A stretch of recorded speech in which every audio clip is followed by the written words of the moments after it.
വിജയലക്ഷ്മിക്ക് വിദ്യയായിട്ട് കാരുണ്യം ചൊരിയുന്ന ജഗദാംബികയാണ് മൂകാംബിക.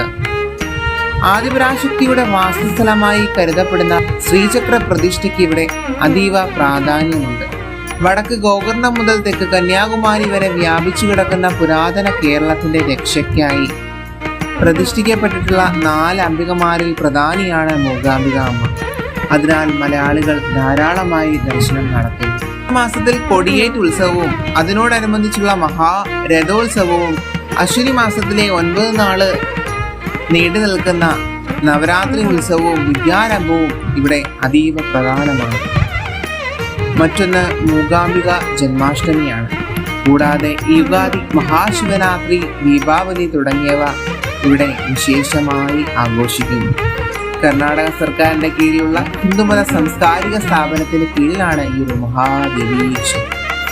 നിത്യേന 5 പൂജകളും 3 ശീവേലിയും എത്തുന്ന മഹാക്ഷേത്രമാണ് കൊല്ലൂർ മൂകാംബികാ ദേവി ക്ഷേത്രം.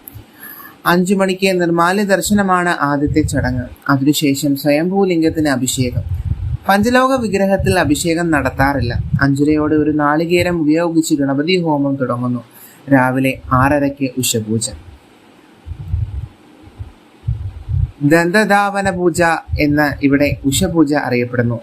ദേവി പല്ല് തേക്കുന്ന സങ്കല്പത്തിൽ നടത്തുന്ന പൂജയായതുകൊണ്ടാണ് ഈ ഒരു പേര് വന്നത്.